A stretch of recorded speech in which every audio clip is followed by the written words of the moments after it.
if you can press that and just confirm that we're all ready to go. Okay, you're live, Chair.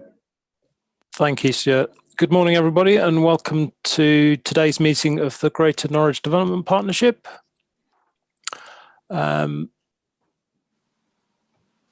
The items and the papers have all been published on the website, so everyone has access to those.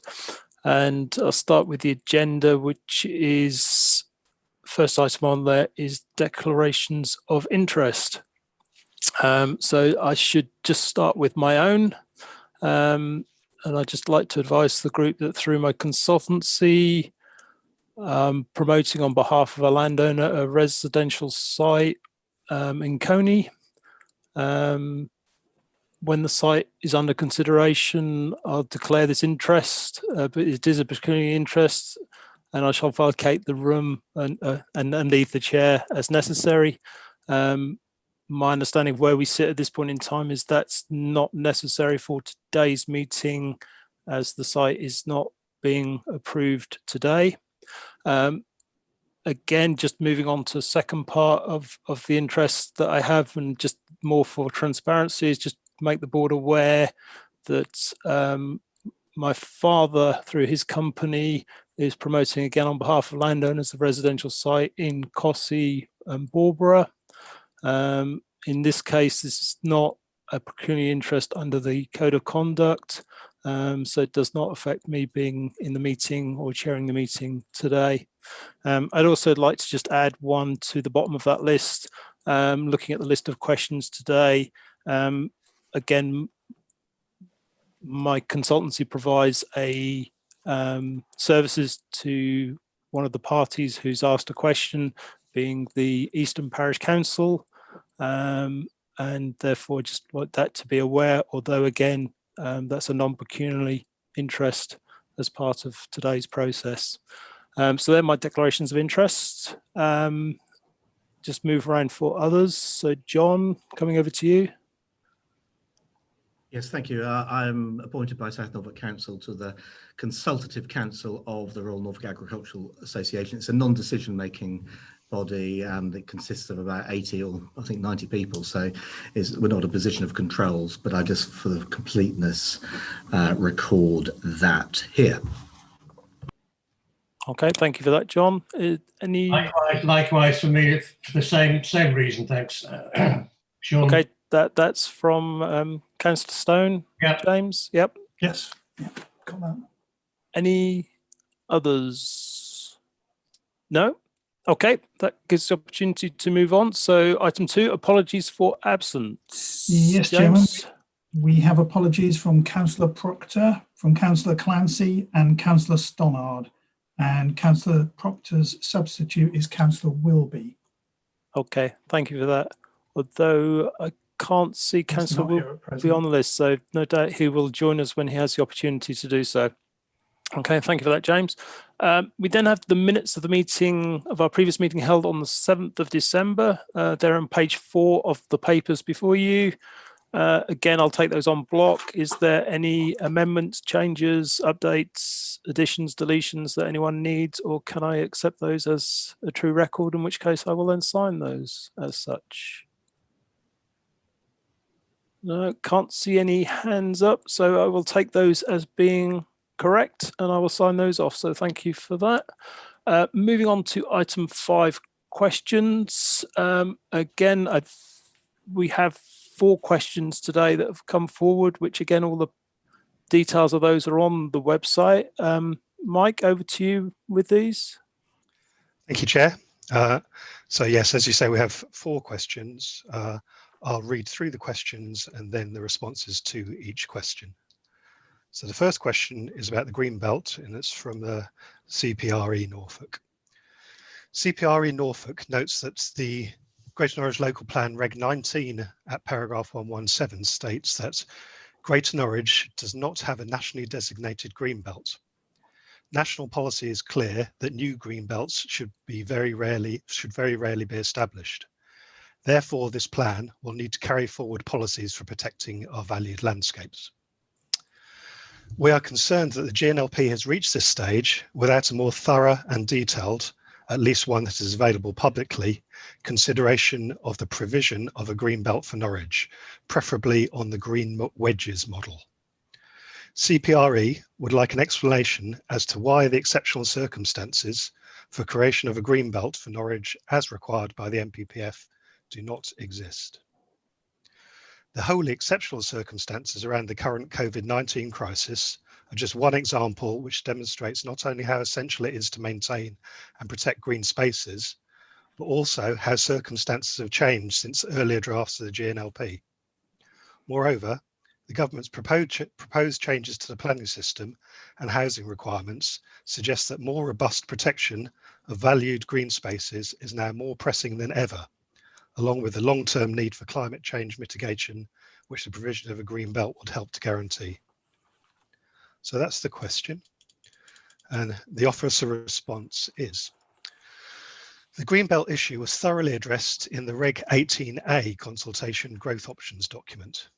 This clearly set out the national policy requirement to demonstrate exceptional circumstances to establish a new green belt.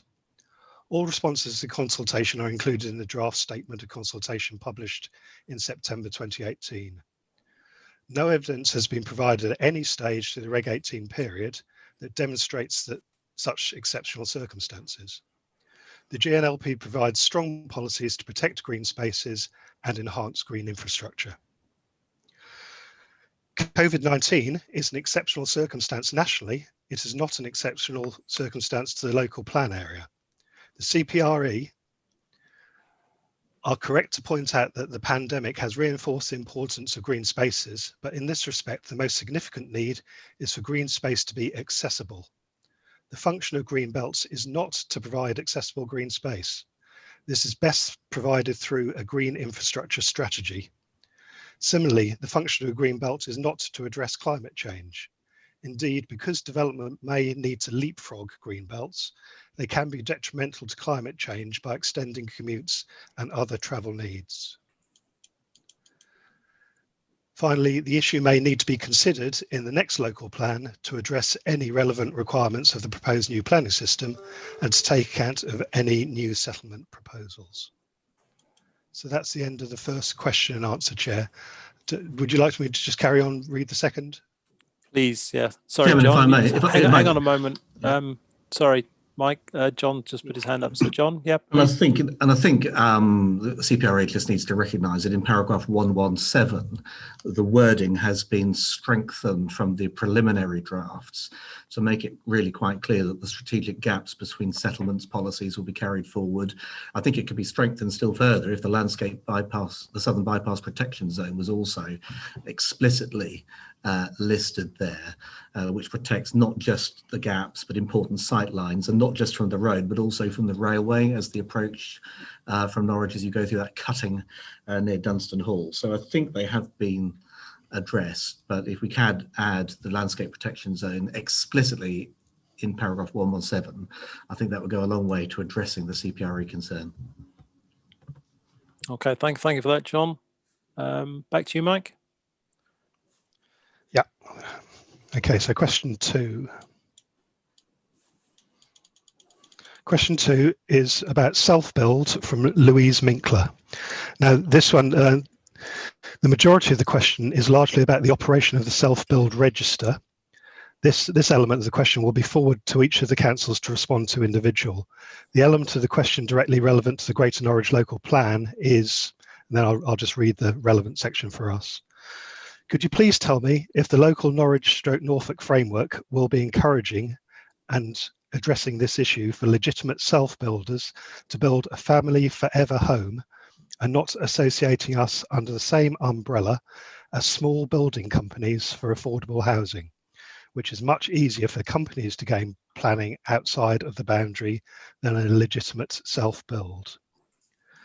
So the officer response identifies the aspects of the plan that promote self-build. The emerging GNLP will help provide more opportunities for self-build on larger sites, smaller sites, and as individual dwellings as follows. Firstly, Policy 5 provides for self-build plots on larger sites. It states that at least 5% of plots on residential proposals of 40 dwellings or more should provide serviced self-custom build plots, unless a lack of need for such plots can be demonstrated.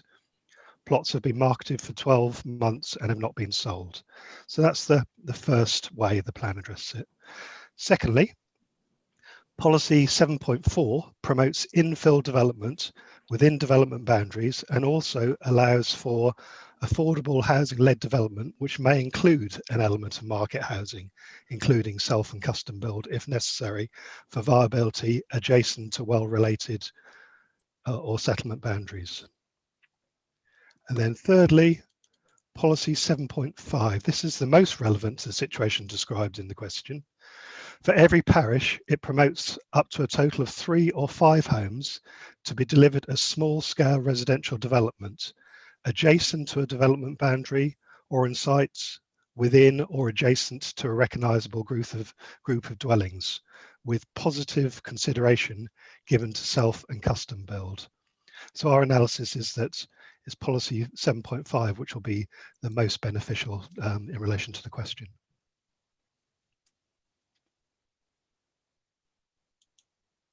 Okay. Okay, thank you for that, Mike. Doesn't look like there's any other comments, so if we can move on, please.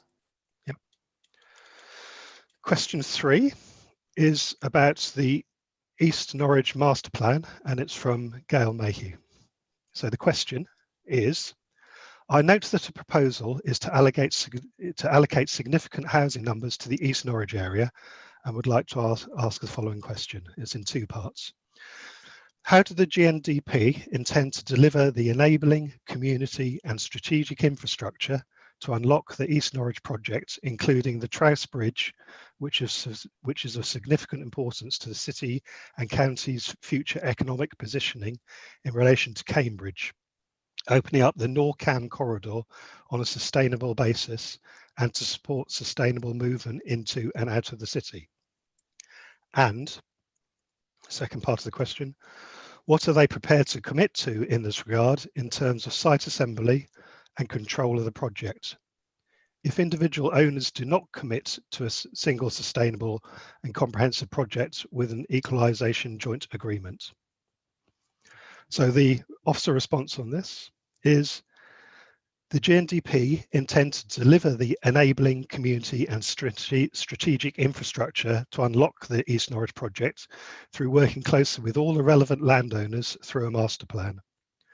The master plan will be produced by consultants, with procurement being well advanced. Funding for the master plan is being provided from the site and landowners and other partners in the East Norwich Partnership, a new public sector led partnership led by the City Council, including Homes England and Network Rail. So critically in relation to the question, Network Rail are part of the partnership. Significant additional funding has recently been secured from the Towns Fund, both to progress the master plan and to acquire land to maximise the chances of successful delivery. The master plan's findings will inform implementation of the Greater Norwich Local Plan and ensure that blockages to delivery can be overcome. The policy framework for this is to be progressed in policy 7.1 of the GNLP strategy and in the site allocation policy for East Norwich in the GNLP sites document. The policy as a master plan will provide development of a high density sustainable mixed use community, coordinate delivery of new transport infrastructure and services, enhance green links, provide for a local energy network, enhance heritage assets, protect Carrow Abbey, county wildlife site, and address local issues including the railway, the protected minerals railhead, and flood risk issues. So that's the response on the East Norwich question.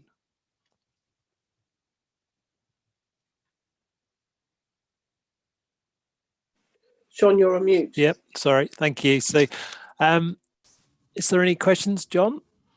Well, I just think it's worth saying that again, in response to this and comparing with previous examples, paragraphs 327 to 329 give a much greater degree of detail and also clarity about how this will be delivered. And I'm particularly pleased to see explicitly mentioned a Homes England, Network Rail, as well as the City Council. So rather than just being a sort of vague aspiration, I think, you know, all the building blocks as well as the partners are sat round the table, which, you know, gives a much greater degree of certainty than otherwise would have been the case. So I'm pleased that this part of the policy has been strengthened. Yeah, thank you for saying that, John. That does seem to, as you say, fit in with those elements of the enhancements of those paragraphs that does strengthen the particular policy relating to the East of Norwich master plan. So thank you for that, Mike. I think there's one more, isn't it? Yeah. One more question. Yeah. So this question is from Mr. Milliken, the chair of Easton Parish Council, and it's about the Cossey Showground site allocation policy. So this relates to the sites document. The question is, the inclusion of small-scale food retail, including an anchor unit selling a significant proportion of locally produced goods, cafe, restaurant, public house uses, and other leisure and service uses to serve the wider function of the showground will also be considered. This has not been consulted on with the local community of Easton. How can this lawfully form part of the Reg 19 submission if the views of local people have not been taken into account? As a parish council, we're very concerned in relation to point 4, about the Longwater interchange. The interchange is at or near capacity for large portions of the day. Conditions for improvement in the area still have not been advanced in relation to improvements across the A47. Our initial thoughts are that the wording surrounding the expanded usage is too vague and open to interpretation. A pub, restaurant and hotel are already in operation on the Longwater interchange. Retail outlets should be located on the Longwall Retail Park, which is in very close proximity to the showground. The wording other leisure and service uses is very vague and may lead to traffic levels far in excess of what the local network capacity can handle. Will this amendment to the current policy be withdrawn and rewritten to add clarity before it is consulted on? Okay, and the response is the chair's response. Thank you for your question on the Royal Norfolk Showground policy included in the publication draft sites document of the GNLP. If the proposed policy for the showground, along with other elements of the GNLP sites document, are approved by the GNDP on December the 16th, and then by the Council's cabinets in January 2021, the policy will form part of the Regulation 19 publication draft GNLP. The publication draft GNLP will be made available from February the 1st to March the 15th, 2021 for comments to be made on its soundness and legal compliance. These comments will be considered by elected members in deciding on whether to submit the GNLP in July 2021 and will assist the inspector in deciding on the content of the subsequent examination on the plan. Current information on this next Regulation 19 stage of plan making available from here will be updated as we get closer to February 1st. So that relates to a link that will be available to provide updated information at final sentence. Okay, thank you for taking us through that, Mike. Yeah. I've got Lisa and then John. Lisa. Thank you, Chairman. It's not really a question of the content in this question or the response. I just really wanted to ask the question whether, whilst Chairman, you have declared an interest on replying to this question in with your other hat on, I just wonder whether it's really was appropriate for the chairman of this board to be answering a question like this. I wanted really to get the advice of the officers, whether it would have been better for you, particularly as your chairman of this board, to maybe have stepped aside and not got involved in that, Chairman. I just really wanted to know the officers' opinion on that, because it does concern me. Okay, thank you for that, Lisa. Mike, do you want to respond to that, or just Well, take Lisa through the process of the response that was written? The wording of the response, I actually drafted that wording myself, and that is an officer view. But since the question was asked directly of the chair, he responded to that directly asked question. Okay, so John? Sorry, John, you're on mute. I don't want to get drawn into that procedural matter, but I do think we do need to directly address the questions that Mr. Milliken has answered. And as this sits within South Norfolk, I think we just need to recognise that there is a showground there. And that showground is the subject of existing DM policies. So the fact that an organisation, the showground, would see a modification of policies should not be a surprise to anybody. I think also we have to recognise that that particular part of our territory in the northwest part of South Norfolk, Cossey, Queens Hills and Easton now comprises, as we will see later in the paperwork, over 25,000 people. That is 25% larger than Dereham. It's larger than Galston-upon-Sea, both of which have a wide variety of facilities and amenities. And as we look at that Longwater, and it is common ground from all parties that Longwater does not have the characteristics of a local centre, there is an absence of the sort of facilities and amenities that local residents should expect. For example, in terms of restaurantation, there's McDonald's, KFC and Pizza Hut. Now, there's nothing wrong with having McDonald's, KFC and Pizza Hut, but you wouldn't want to have it every day. And I think that we just have to recognise that the planning policy has failed to advance the opportunities that people who would live in a market town, for example, would normally expect to receive. I'm also minded that COVID has increase the propensity and the desire for people to engage in events in a more socially distanced manner. And the policy as drafted makes it clear that the open nature of the showground should be maintained. And in fact, I do think that if there is to be a reconfiguration of leisure and events in general, that we need to support not just locally in Queens Hills, Cossey and Easton, but also the showground adapt to what is likely to be a new normal.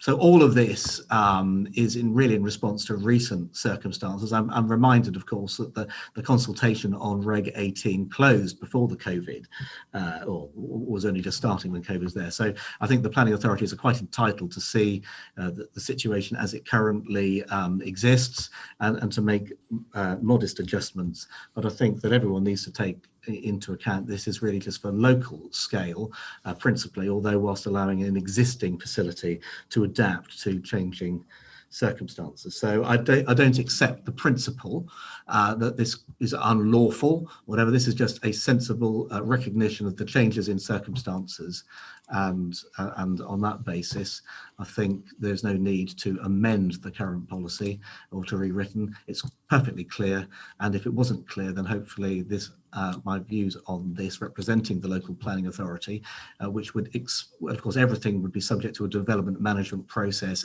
anyway, where the views of individual consultees could be taken into account when or if proposals are brought forward. Thank you for expressing that, John, and take us through the context of that, and picking up the South Norfolk Council's element within that.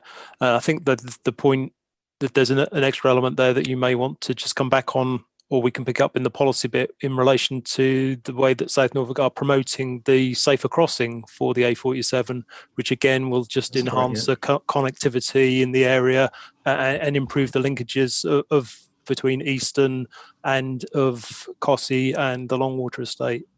Yeah, let's not forget also it's within the food enterprise zone, which of course it has a Norfolk-wide impact, and also it's immediately adjacent to a grade separated junction, which handles 50,000 visitors. So I suppose that's probably 75,000 vehicle movements on show days. You know, there's plenty of capacity there.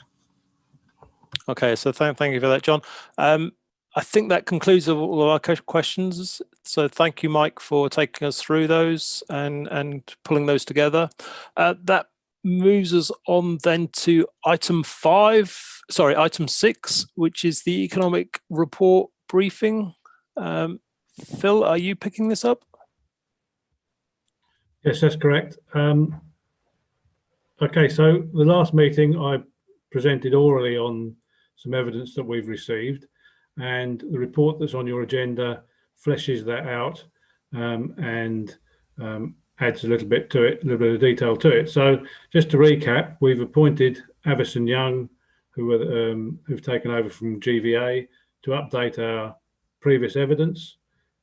Although we live in very uncertain times, they are advising that of the various types of recovery that might happen, that we are likely to see, most likely to see a V-shaped recovery starting next year, rather than the economy bottoming out for a number of years.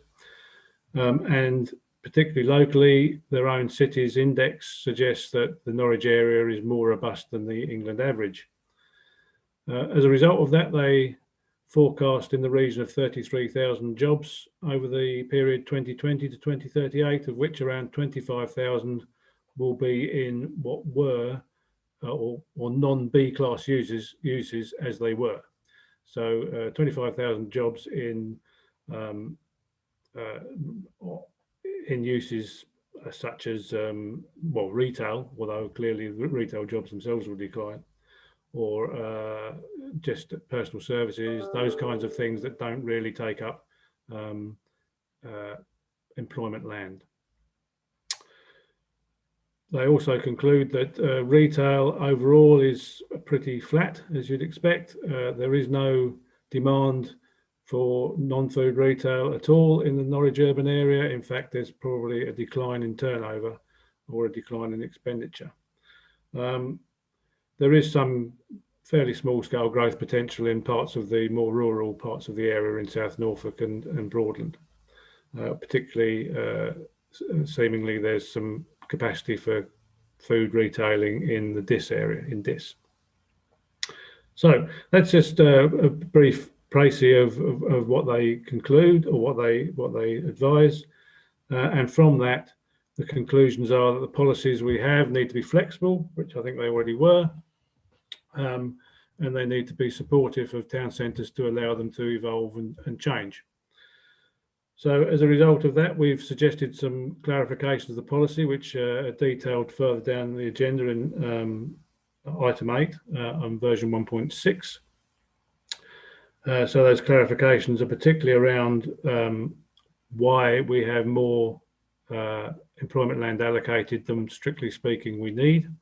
And that's obviously to provide flexibility and choice, and because land is targeted at particular sectors which we wish to see grow and expand.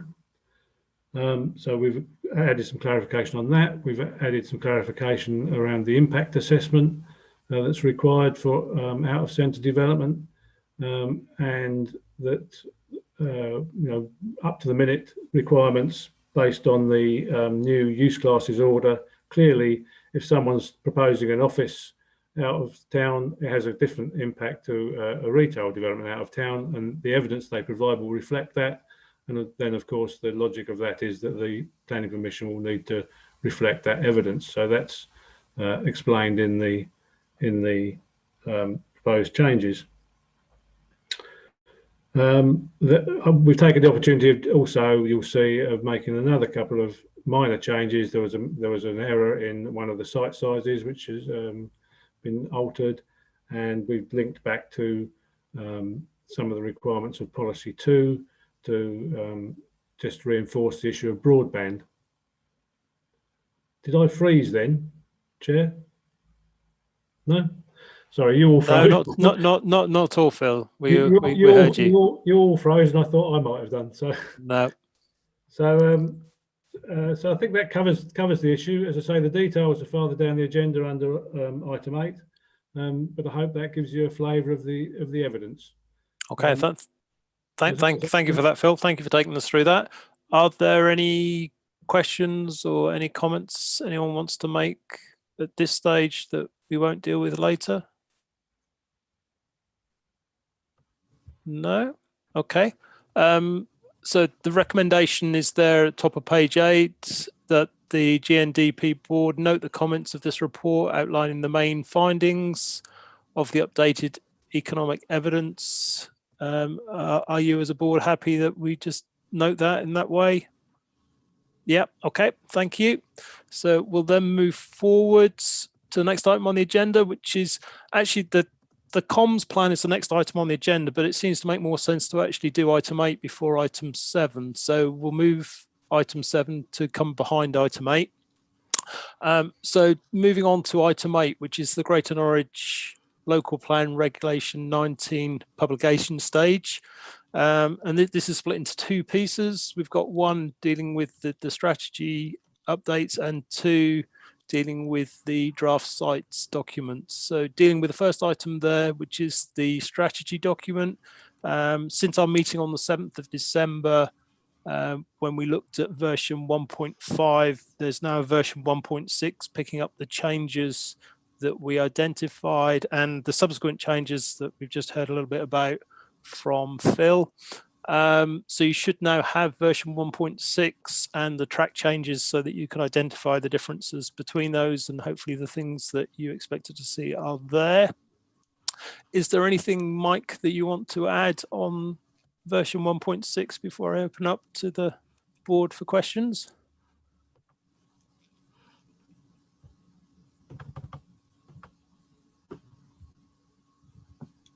Can't hear, Yes, Mike. Chair. Yep. Yes, Chair. Could I just briefly point out the main changes between 1.5 and 1.6?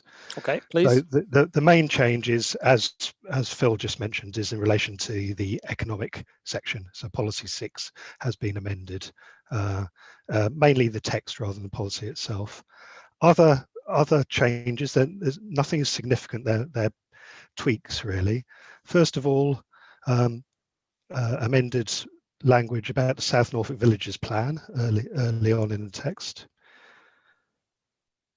Secondly, there's a reference to modern construction techniques in policy 2. And then thirdly, East Norwich text has been further updated, and the response to the question I provided with earlier reflected this updated text.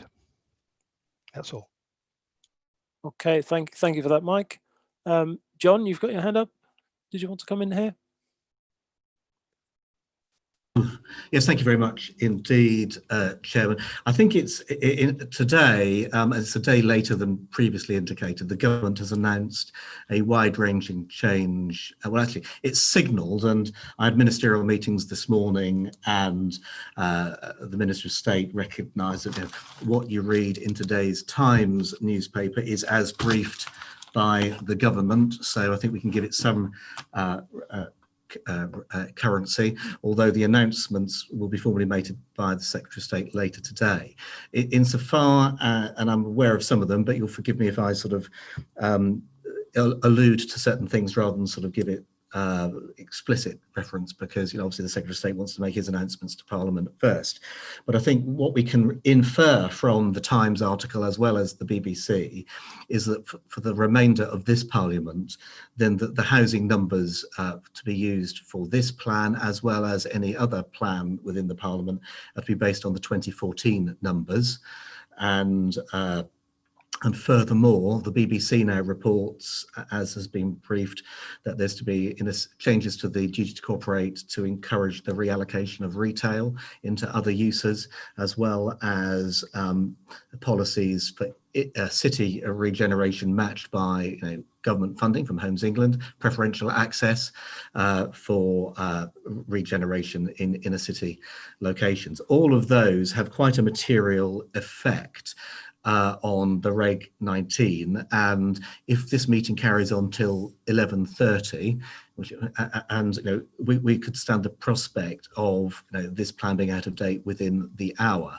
So I don't think we need a fundamental rewrite at all. I think it's going to be changes of emphasis perhaps, but I do think that we've just got to consider that if it's particularly in terms of housing numbers and table 6, where we've now got what is clearly a 22% increase over and above 2014 figures. The change and that will be the baseline we read reliably from the Times newspaper.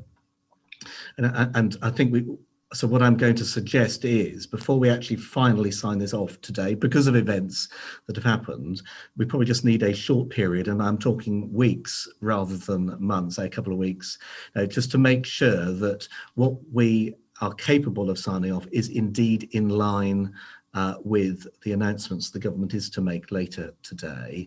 And in particular, I understand there are going to be some announcements about density and tall buildings and things like that, which are certainly germane to some of the sites in the policies we're looking at. So I don't think there's a need to sort of throw the baby out with the bathwater here, but I think there is a significance to the proposals that means it would be foolhardy if we were just to plough on regardless, knowing indications as well as at 12:30 we will know precisely what's in there. So Chairman, I'm going to propose that there's a modest, probably fortnight's delay to this process while officers just right size the plan, and just to make sure that we haven't got any hostages to fortune. Otherwise, we risk being unsound within an hour. Well, that just doesn't suit anyone's purpose. And a couple of weeks delay might also, well, it does also allow us to keep to the main timetable, so there's no slippage there. And I think we'd have a better plan as a result. So I think that's sort of where I wanted to be. The other point as well is that the Housing Minister, Chris Pincher, announced last week that there have been 44,000 responses to the planning white paper, and this is going to take some time to go through.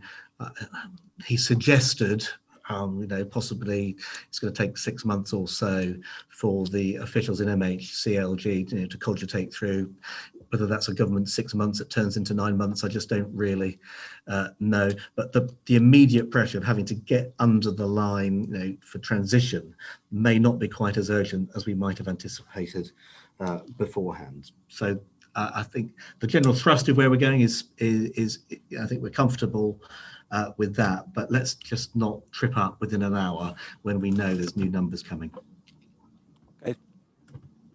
So thank you for that, John. And as ever, your insight and knowledge is puts us in an informed place, which is appreciated. Alan?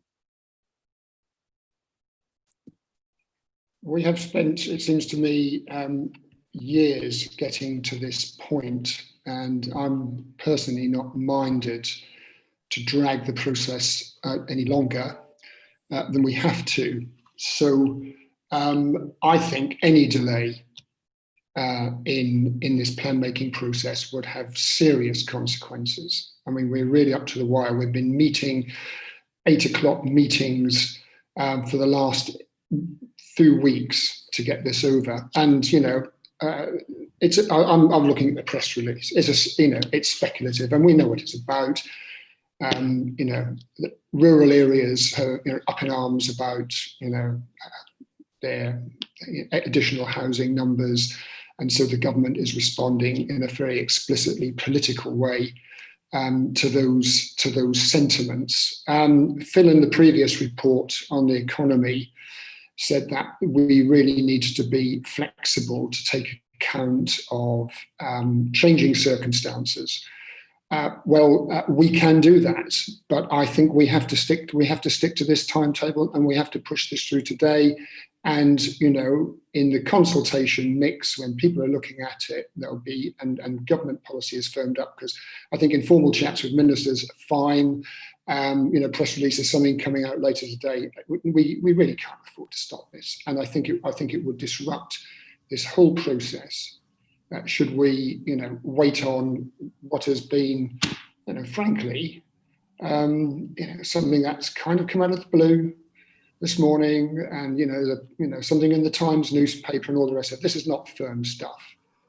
Chairman, if I may, this is the result. This will be the publication today of the local housing need laid down in Parliament, and will take effect this afternoon. Yeah, but then John, you're in favour. I was speaking actually, so you speak enough in meetings, so you're going to have your chance in a minute.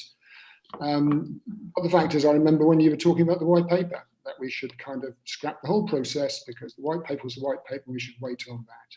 Well, actually, that white paper has changed dramatically, and we're using this transition period to drive this through. So I'm strongly opposed to any delay. We'll take account of stuff as it comes up, but we need to get this through today. We do not want any more meetings speculating as to how this will play out leading up to Christmas. Okay, so thank you for that, Alan. I think, and again, perhaps I'll come back to John after I've spoken with Lisa, because Lisa wants to come in. But I think what John's saying is we just need to do the checks and balances once the announcement's made today. So we're still looking to move, subject to approval today, that the cabinets and councils receive and approve the Reg 19 so that it can go forward in February, on the 1st of February. So I think what John's asking is some sort of checks and balances around that, but I can clarify that at a point when we've just summed up what we're talking about. So Lisa, did you want to come in at that point, and then Yes, I'll move forward on that? I think you've just summarised, but I understand what Alan is saying, but I would say, yes, we have spent many years for this plan, working hard, the officers on it, and meeting regularly. And I just think it would be very silly to rush it through at the last minute when we think there may possibly, John obviously has heard things, and so it's likely to happen. You're obviously not so sure, but for the sake of just checking it all, as Councillor Vincent has said, it's not going to be delaying it for months or anything. It's just literally making sure it is correct. With all the work that has gone into it over the sort of many months and years sort of thing, I think short term it would be better to get it done now rather than publishing it, rushing ahead and publishing it and then finding it's actually out of date, you know, in a few months. So I would agree with what John has said, that we just need to perhaps go over it after the announcement from today and check that it's all in line. Thank you. Okay, thank you, Lisa, and well put as far as just I think where we all see ourselves. As you said, we have spent many years on this and drunk much coffee in early mornings in getting us to this place. I think if we look at where we are with the process, I think we can still achieve the requirement as far as moving it through and recommending to our councils to enable our councils to take it forward, which I think is on the week commencing the 11th of January next year, with their meetings and the different aspects relating to that, which then would put us to a place where within the process that we've already agreed and is also within the recommendations for today, there is that ability to make changes and updates. But I think it would also probably be prudent, picking up on John's point, that we just do that checks and balances and perhaps have a half an hour meeting, perhaps the week of the 4th of January, just to do that check in the preceding week before everything moves into our council's approval cycle, to ensure that we're just happy that if any changes come out today that are material, that are required, it gives the officers the opportunity to think about those, come through those, and then do things in the right way relating to that. So that I think would probably be the best way forward. John, is that what you were thinking about? I think, yes, I'd certainly endorse that approach, Chairman. Remember that the Reg 19 is a test of soundness. And if we are proceeding on a basis, and I just don't want to say, well, this is just nods and winks, private chats with ministers, the Secretary of State will be laying the announcements this afternoon.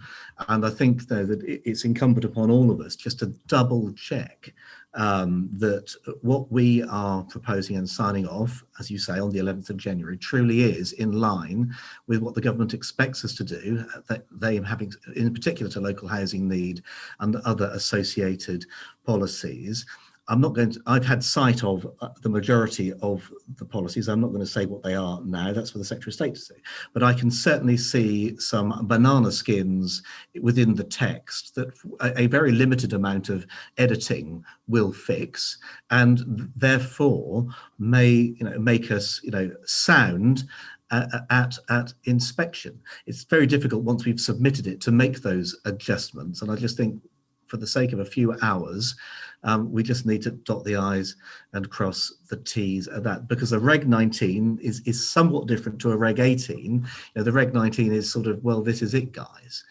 And so I think what you have suggested there, Sean, is a good opportunity. I think we just need to recognise that officers will need to spend time over the Christmas period, possibly just dotting the I's and crossing the T's. So, but yes, week commencing the 4th and week commencing the 11th, I think gives us sufficient latitude. It keeps us to the timetable, and then we can go forward. And I think you'll find that it's to everybody's advantage, especially the City Council, just to go forward and just hang on till this afternoon, because there may be material benefits that will accrue to them particularly. And I'll say no more than that. Okay, thank you for that, John. I think, Alan, you've got your hand up. You wanted to come back in? Yes, it makes me wonder why, if some of this stuff is as it's presented, why on earth the Secretary of State turned down Anglia Square. But putting that aside, so I'm not entirely convinced that this is going to be a cornucopia of delights going forward, because I don't know. Obviously, John, you've got all the details in advance, and courtesy suggests that the minister should say what you already apparently know. So we're going to commit our officers to working over Christmas, apparently. I'm sure they'll be delighted by that. But what I'm concerned about is that this potentially opens up not just let's just dot a few I's and dot a few T's. We know how tough this process has been, and whether it then starts to open up fundamental issues, or is seen as an opportunity. Let me put it more precisely: seen as an opportunity to open up fundamental issues, so we fall off track and we have difficulty getting this through. So there'll be announcements this afternoon. Whether they will be detailed iterative announcements, we don't know, but we need to push this through today. And then in due course, we will see what changes or iterations may need to be made. But what they cannot be is anything that puts a load of extra pressure on our officers at a time when, frankly, the immense work that's gone in to get us this far has occupied thousands of hours of work, and it's been particularly intense in the last few weeks to meet a tough timetable. And we therefore, need to make sure that it's something which is not going to require a whole pile of extra work. And at the end of the day, there's a changing landscape, and that stuff gets picked up, and it'll get picked up in the inspection as well. So, we really do need to be extremely light touch about this, because I do worry that this potentially, if we take the wrong approach on this, will derail the whole process that we've been working on for many months and years. Okay, thank you, Alan. Yeah, I think we're on that same place of wanting to get this moved forward in the best way. So, Melanie, I've got you, followed by Barry. Yes, thank you. I think that we're a privileged position to have John Fuller able to know that there is something coming up that makes a difference to what we've been speaking about. And thank you for bringing that up this morning. And I do think that you're right, that a little more time would be valuable to make sure that the officers aren't caused multiple amounts of work because we've launched it without that information. So thank you, John, for bringing that up. Okay, thank you. Barry, you wanted to? Yes, thank you, Chairman. I tend to possibly fall halfway between the two options here. I think that we need to look at the proposals that are going to be made today. If the Times article is to be believed, it's not going to be rocket science to go back to the 2014 figures, because if that's what we're going to use, and we're not going to use the algorithm that was proposed subsequently, then it shouldn't be too difficult to amend our proposal.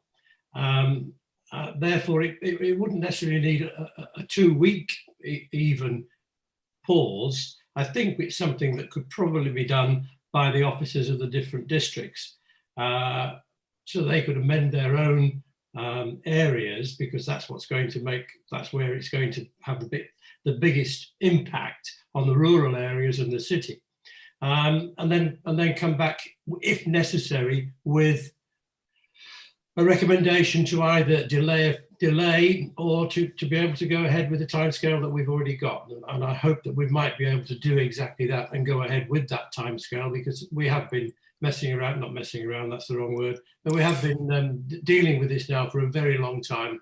And I think the sooner we can get it through, the better. Thank you, Chairman. Thank you for saying that, Barry. I think, I guess, I'm just going to say something that Graham's probably going to either agree with or disagree with, because he's got his hand up as well. What we need to recognise is that actually the Reg 19 is based on the 2014 figures and then is uplifted to take account of the 2018 numbers, is my understanding of that. So we could actually go with the numbers that we've got anyway, unless there's a requirement to increase them yet further, which I really hope there isn't coming out of today's things. Graham, have I summarised that correctly? You in part have read my mind, Chair, because I was going to remind members that actually we have based the emerging plan on the 2014 methodology. That's what needs are derived from. So clearly, you know, we've seen the press release from the government. I haven't had the privilege of reading the Times article, and we certainly haven't got enough information to allow the officers to do any sort of forensic check on what the government is about to release about the way forward now. But where I think we ought to start from is reminding members that when we agreed the timetable for what we're doing now in September, this was exactly what we anticipated. Indeed, I remember when we agreed that, we said it's likely that the government is going to make announcements about the standard methodology and its future before Christmas, and we're managing our risks. And within that period and what they'd previously announced, which I haven't seen anything that suggests it's going to change, that if you are still working on the 2014 figures, you need to be in a position to reach Regulation 19 within 3 months of when the outcome was announced, which is today. So that gives us to the middle of March next year in order to hit Reg 19 stage if we still want to go under the transitional arrangements. The problem that we've got in terms of it is, in terms of where we head now, is we've got cabinets lined up in the week beginning the 11th or the following week in the case of the City Council to agree the Regulation 19 version, and that they are the last available cabinet cycle that we can get to, which means we can get the plan out on consultation prior to the PERDA period and complete the consultation prior to the PERDA period of the local government elections. The corollary of that means that if you take 2 weeks further now to make sure the plan is bulletproof, do some further research, if that means you cannot get to your cabinets in January, that means you can't beat the PERDA period, and that means the next time you'll be at Reg 19 stage will be in practice June. That means there's in practice a 5-month delay. Now, clearly, if further information has been announced by the government or will be announced, we need to take a step back, look at it, consider whether any amendment is doing. But I don't think you've got enough time within the timetable to arrange another formal meeting of the GNDP publish the papers, digest it, and then change the recommendations to Cabinet before you've missed the deadline to go forward and not caused a substantial additional delay. Clearly, the recommendations on your papers today, both in relation to the sites and the overall strategy, give officers a power of delegation to agree changes prior to reports being prepared to Cabinet. And I think in there lies your solution, and that clearly officers need to digest any information that's come out of government, identify if there are any changes that are needed to the plan arising from what has been done, discuss that informally with members, and perhaps arrange an informal meeting of the people in on this call so we can take a political steer on it, and then use that to inform potential updates to the strategy that you submit to Cabinet when they meet, and that we'll need to work hard to get out in time for the deadlines for those cabinets. Do anything else, frankly, I worry that we would unwittingly cause a much longer delay in the timetable. So I think I'd suggest that as a compromise for your consideration. Okay, thank you, Graham. I think you're more or less saying the same things as I was suggesting, as far as having that check and balance somewhere in that week commencing the 4th of January, prior to things moving forward the week after to the respective councils. Obviously, at that point in time, all the papers will have been out some point preceding that. But if there is any requirement for updates or any guidance that's needed to come from the GNDP to those respective councils, Mike. Yeah, those papers actually need to go out on Friday, this Friday, but we can certainly do that checks and balances exercise and report back to you in early January. Yeah.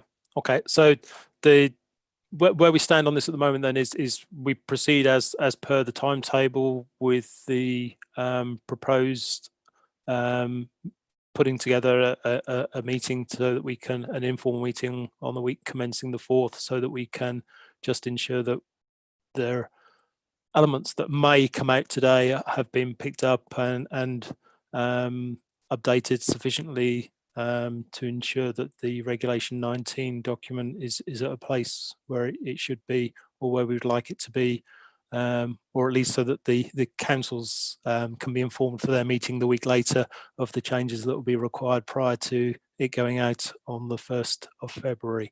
So if you're happy with that, we'll move on to sites. If John, you've got your hand up. Look, I'm not trying to extend this longer than it needs to. There's an element of we don't know what we know, and I'm hopeful that, as Graham Nelson has said, it's minor changes, it's tweaks, it's changes of emphasis rather than changes of substance. But I do think we just need, given the materiality, I mean, Alan says here we need to follow the right process. The right process is ensuring that our plan is consistent with the policies in force at the time. And I just think we just need to allow us the possibility, and not necessarily the certainty, but we need to insert into the recommendation the possibility that, subject to the changes, we may need to have a further meeting of this body to finally sign off, just in case there's a rabbit pulled out of the hat. And that's all I'm suggesting. Don't misunderstand my intentions here. I think we've worked very hard over the last 2 or 3 months to get the plan into a position that we can go forward with confidence. But let's just not trip up by accidentally having something unsound just at the last moment. And I think that's all I'm saying. I think so. This is actually helping the plan get to the following the timetable, not hindering it, because otherwise we'll lose 6 months at the other end. Okay, thank you for that, John. So the proposal then is to move it forward in that way. So as I said already, that we proceed taking note of and understanding whatever may come out over today and the coming few days, with a view to the officers looking and seeing if there's any changes needed, and those then can be informed to us somewhere in that week commencing the 4th of January. We'll find a time for us to come together informally at that point to do that. And then, if necessary, having a formal meeting, but not necessarily certainly, but the possibility introduced into that if the effect is so material that we need to. Well, So that would be possibly one of the outcomes of that meeting on the 4th, wouldn't it? We'd then look at that and say whether actually this is so material and so different that we have to, or whether at that point in time the changes are minor and we can just brief effectively our respective councils on those changes and it can move forward. Alan? I agree. Yeah, that's fine. But what it mustn't do is it mustn't compromise the timetable which Graham has just described, and how balanced that is in terms of reaching the objectives that we're seeking for ourselves against the timetable, or finding ourselves 5 months adrift. So what we will have to do if we have an informal meeting is we will have to agree at that meeting what is necessary, and those additions, they may be minor, as John says, they may be of more significance. We're going to have to work to make sure that when it goes into our respective cabinets, we're on the same page, and we can make sure that in that way we're able to achieve the time frame which we know we all have to meet. There is no deviation from that. We're not having another 5 months of delay around this stuff. But whatever comes up, frankly, I think that will just be a failure of decision making by us if that happened. And so we're going to have to find our way through that. Yeah, I think you're right, Alan. That's as what we've come up with there is the most pragmatic approach to dealing with that, which I think yourself, John, and myself are in agreement with. And it puts us in a place where, just picking up Mike's point around the timetable, that the papers as we know them at the moment, subject to us agreeing the sites in the next piece, can go out to the respective councils, cabinets, and start their cycle. And it enables us then just to, if there are any changes that we need to brief those councils on, that can be picked up on that week commencing the 4th of January, and we can then inform our respective councils of those ourselves following that. So I think that gives us an agreed way forward. If we're all comfortable with that, I'll move on. I think we're in a good place now. Yep. Okay, so thank you for that. So that moves us on then to the second part of item 8, which is then looking at the sites documents and the representation of those. Again, the recommendations are at the top of page 24. The first one of those is to recommend to the councils that they should agree to publish the Regulation 19 pre-submission draft Greater Norwich Local Plan sites document linked from this report for representations on soundness and legal compliance. And then the second part of that, again, is the usual delegates authority to directors to make changes, agree today, plus any other minor changes to the document and its background evidence prior to being reported to councils in January. And again, that picks up the elements that we talked about that we can pick up on the week commencing the 4th of January. So you have before you those papers. What I intend to do is just break it down using the different elements on page 25, linking to Norwich and the fringe parishes, the main towns, the key service centres, the Broadland village clusters, and then the non-residential allocations in South Norfolk. I should have thought that should also say South Norfolk and Broadland, but I'll be corrected on that one as we move forward. Is there anything you need to add at this point, Mike, before we go into each of those elements, or anything you want to say? No, you're shaking your head. Okay. So the first one of that grouping then would be the Norwich and the fringe parishes. So having had opportunity to look through the documents, is there any comments that anyone has or anything that you'd like to ask about?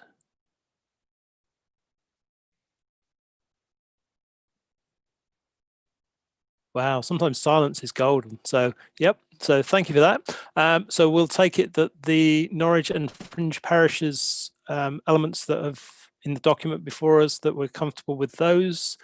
Move on to main towns. Is there any comments on the main towns or anything that anyone wants clarity on?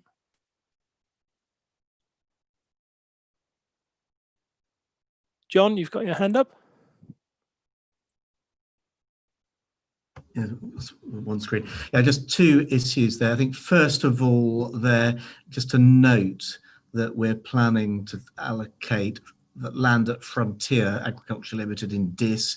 Previously, we were indicating 200 dwellings there, but officials at South Norfolk have got the slide rule out. It's a difficult site to develop, although there's quite a lot of acres there.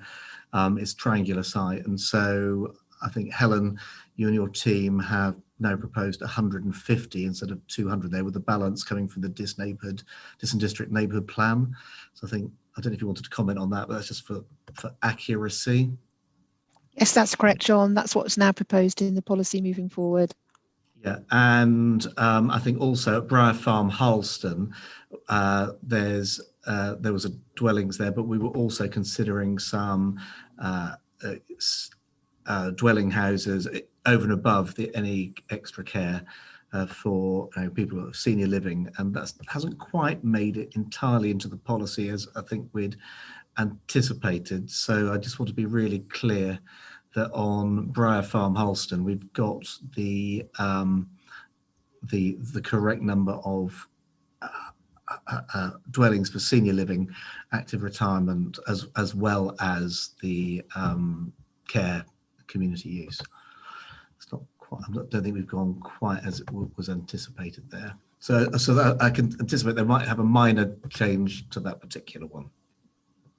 Okay, thank you for that, John. And Helen, any other points on the towns? Not from me, no, Chair. No. Okay, so we'll take those as being okay as presented to us. That takes us on to the key service centres. Any elements in here that anyone wants to pick up on? Well, I think it's just worth saying that it's not that silence is acquiescence. It's just that many of our key service centres have got large allocations that are carried forward from the earlier plan, and we're still working through. And I think so. I wouldn't want anyone at home to think this was just getting nodded through without discussion.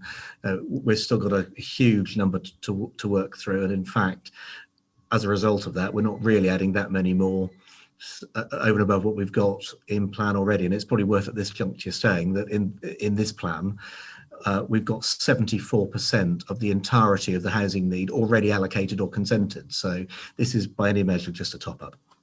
Yeah, that's a really, really good point that you make there, John, that under the current allocation policies that we have linked to the Joint Core Strategy, a vast number of these, 74%, are already allocated, and many of them are in train as far as they're moving forward.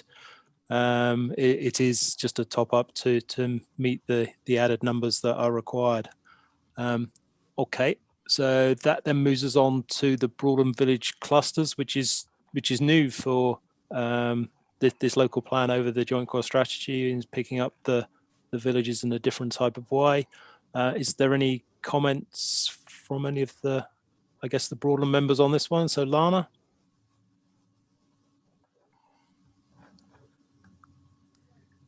Thank you, Chairman. One of these days I'll discover the keyboard shortcut for a meeting. Yeah, hold down the space bar, it does that.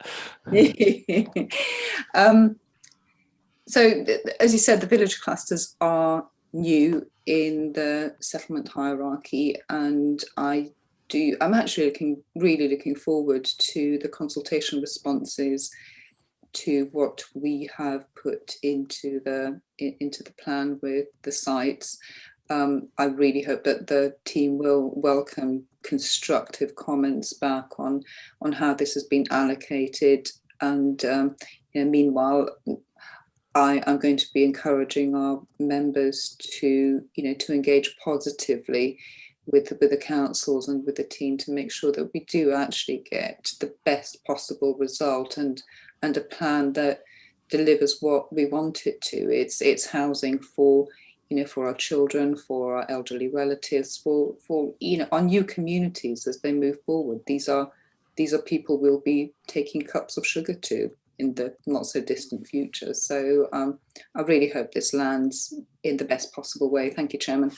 Thank you for that, Lana. And yes, it does pick up, especially this piece with the village cluster work, in enabling the smaller communities and the smaller groups to grow proportionally, and to continue to thrive in the way that many of our rural areas want to. So that's a nice addition into this particular plan.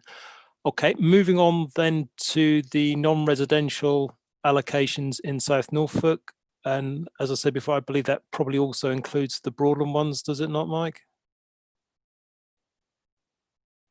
The Broadland ones are included in the sections you've already talked about. Ah, right. Okay. We're dealing with the South Norfolk non-residential because, of course, the residential is subject to different plan. Yep, indeed. Okay, so is there any questions or clarity required on any of the non-residential allocations in South Norfolk? No.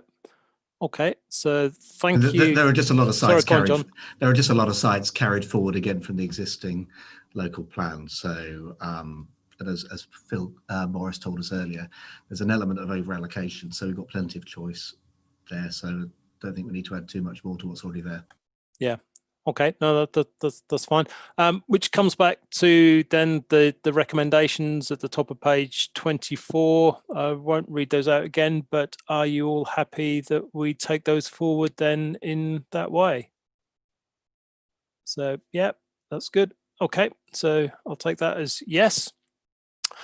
Okay, so thank you for that. Back to the agenda. So that takes us back to the communication plan, which starts on page 12.